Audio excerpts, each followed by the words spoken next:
Hello, മാതാ travels അല്ലേ?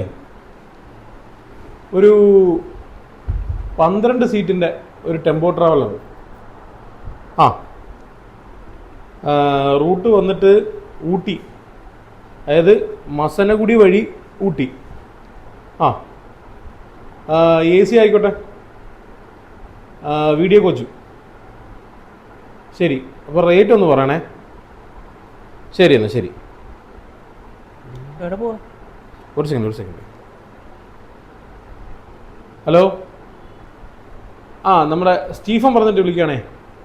ഒരു 12 പേർക്കുള്ള ഡോർമെട്രി പറഞ്ഞായിരുന്നു. അതിൻ്റെ റേറ്റ് ഒന്ന് പറയാമോ? ഞാൻ വെയിറ്റ് ചെയ്യാം. തിരിച്ചു വിളിച്ചാൽ. ശരി.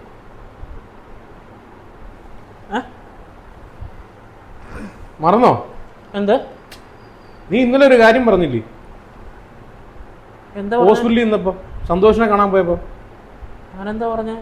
ഉച്ചറങ്ങ് ഇത്രയും മറവിയാമോ? ഇന്നലെ നീ എൻ്റെ അടുത്ത് എന്ത് പറഞ്ഞേ? അളിയ, നാളെ ഒരു ട്രിപ്പ് ഉണ്ട്, നീ പോണോന്ന് പറഞ്ഞോ? അത് ഞാൻ അറേഞ്ച് ചെയ്തോണ്ടിരിക്കുക.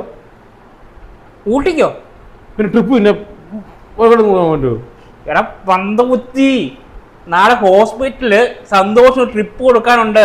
അതിനാരും നീ കൂട്ടി നിൽക്കാനില്ല. അത് നിൽക്കാൻ ഒന്ന് കൂട്ടി ചെല്ലാനാ പറഞ്ഞത് നിന്നോട് ഞാൻ. സന്തോഷിന് ട്രിപ്പ് എന്തിനാ? അവൻ കിടക്കൂല്ലേ? സൂചി വെച്ച് ഇങ്ങനെ കുത്തിയിട്ടൊരു സാധനം കൊടുക്കൂല്ലേ?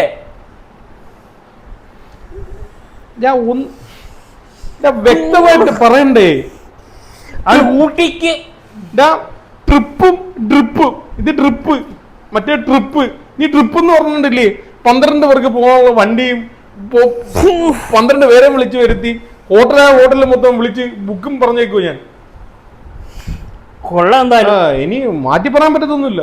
നീ ഒരു കാര്യം ചെയ്യ്, നീ ഇവിടെ നിന്നിട്ട് സന്തോഷിന് ട്രിപ്പ് ഇട്ട് കൊടുക്കാൻ പോകും. ഞാൻ പിള്ളേരുടെ കൂടെ പോയിട്ട് വരട്ടെ. സതീഷ് നിർത്തിയാലോ? എനിക്ക് പറയാൻ പറ്റത്തില്ല, നീ പറഞ്ഞു നോക്ക്. അവൻ അല്ലെങ്കിൽ തന്നെ കേന്ദ്രിയ. സതീഷിനെ പറയണമെങ്കിൽ ഇന്ന് പറയണം. കാരണം നാളെ രാവിലെ വണ്ടി വരും, പോവാനുള്ള വണ്ടി. ഞാൻ എല്ലാം പറഞ്ഞ് സെറ്റ് ചെയ്തേക്കുവാ. സതീഷിനോട് പറയണ്ട പോകുന്ന കാര്യം. അതെന്തായാലും ചെയ്യാം. തൽക്കാലം അവനെ എങ്ങനെയും പറഞ്ഞ് സമ്മതിപ്പിച്ച് സന്തോഷിന്റെ കൂടെ കിടത്തി. സന്തോഷിനെ വിളിച്ചു നോക്കട്ടെ. സന്തോഷിനെ അല്ല, സതീഷിനെ വിളിക്കും. എല്ലാം ടെൻഷനായി. സതീഷ് വിളി. അയ്യോ, ഇങ്ങനത്തെ കുറെ കൂട്ടുകാര്. ട്രിപ്പും കണ്ടാൽ മനസ്സിലാവത്തില്ല.